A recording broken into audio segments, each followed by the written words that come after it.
Yo, how's it going, guys, and welcome back to another player review on the channel, guys. And in today's video we are somehow going to be reviewing Fifa Tomori, but not only that, he is a first owner card on my account. I actually can't believe it. I've probably opened a fair few of these 81 plus player picks, so I kind of was hoping for something good, but did I think I was going to get a Tomori today? Absolutely not. And it's quite funny the way we did actually get this Tomori was we were doing the player picks, but what I like to do is when I have like one or two, what I'll do is I'll go through the stats of the cards. So I'll go with like pace, shooting, whatever. I'd literally just looked at this Tomori card on the market and I was like, damn, what a card. What are his stats? And we got him from the next player pick. So absolutely insane. I've tested him out in FUT Champions. I'm going to be giving you my opinion of this card today. So if you do enjoy it, smash a like down below and subscribe for a lot more FIFA 21 content. But let's not waste any more time. Let's just get into it. Let's take a look at the card before we get into the highlights, because it's a special one. It is a special card. He has had a boost to the 5-star skill moves, which is fun. I mean, I think actually for a centre-back which already had a 4-star weak foot, 5-star skill moves is good. It adds that bit of, I don't know, something different to the card. And I think in defense, you can actually utilize the 5-star skill moves more than you'd actually expect. The card itself, though, 87 rated, obviously plays for AC Milan and is English. 87 pace, 50 shooting, 73 passing, 76 dribbling, 88 defending, and 86 physical. We did put an anchor on him. He's 6'1", medium work rate, right-footed, 5-star skill moves, 4-star weak foot. So very unusual for a centre-back to have those sort of skill moves and weak foot, and that is what we like. I think we used Mangala the other day, who had the 5-star weak foot. 4-star for a centre-back is more than good enough. His in-game stats, guys, 83 acceleration, 90 sprint speed. I'd rather they were a bit more balanced to give off better acceleration, but with the anchor, he goes up to 88 acceleration and 95 sprint speed. He is quick in-game. Obviously, if you've used the regular card, he does feel very quick. The other stats that are of interest, the passing stats, 85 short pass, 73 long pass is nice. The curve is obviously disappointing and that will affect the passing. 82 agility, 73 balance is very good for a centre-back with 88 reaction, 74 ball control, 73 dribbling and 85 composure, which again for a centre-back is really nice. He's got 88 interceptions, 86 heading accuracy, 87 defensive awareness, 91 stand tackle and 86 slide tackle.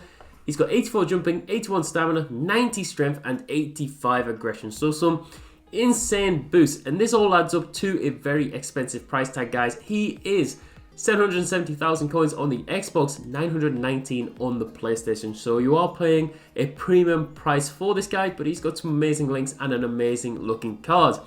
Traits, he doesn't have any, so we'll ignore the traits, but the team we used him in was this one, guys. We played a 4-4-2 in-game. He was actually next to Wan-Bissaka's freeze card and Zambrotta in defense as well. So a very solid, well-balanced team. Didn't put any instructions on him as he is a centre-back. We don't really want to affect them. He has the medium work rate, so everything sort of falls into place for Tomori to be a really good-looking centre-back in this game. But let's find out how he actually did in FUT Champions, because a card can look good, but how does it perform? And well, I was excited when I packed this card. And in the first game, he makes a very strong tackle, which just makes me think, right, this guy is going to be a force in the defense. He needs to have a very good stand tackle because he's fast, and what you want to do with this guy is you'll move him around very quickly and you'll probably get him in the position where you don't slide in, you just make a very slight standing tackle and win the ball back. He can do that perfectly. I think that his stand tackle is probably his best thing about the card.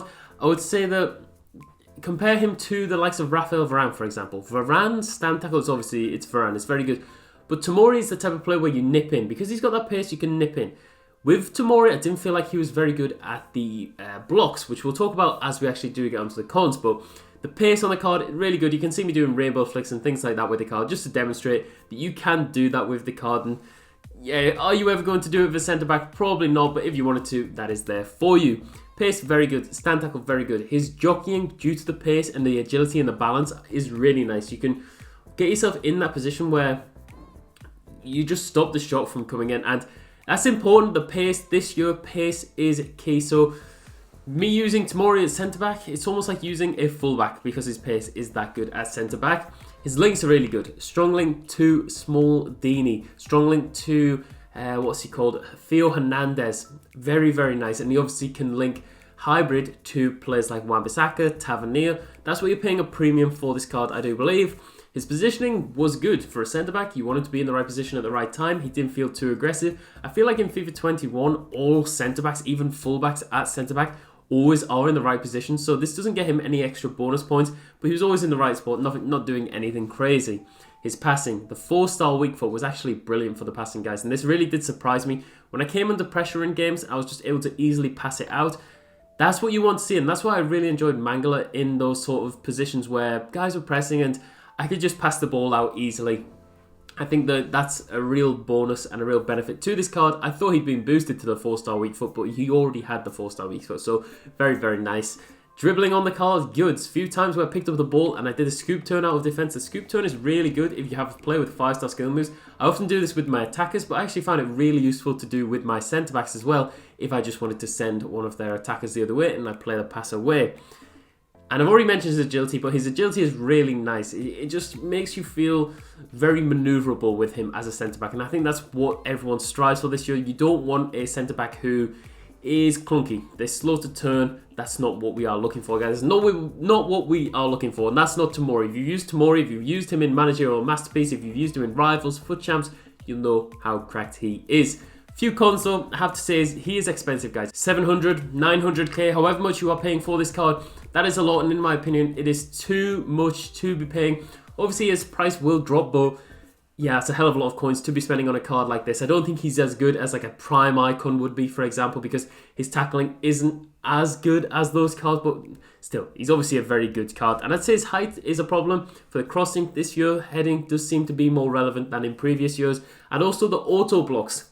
The auto blocks weren't as overpowered as, say, for a Rafael Varane, so he doesn't get a rating close to like a Ramos or a Varane, something like that. He is very good. If I play 4 games with him, I'm going to continue to. Obviously, we got him from the play pick, so very happy to get him. I just think that there's a few areas where he does sort of lack, that take away from his rating, but I think a 9.1 is really, really good.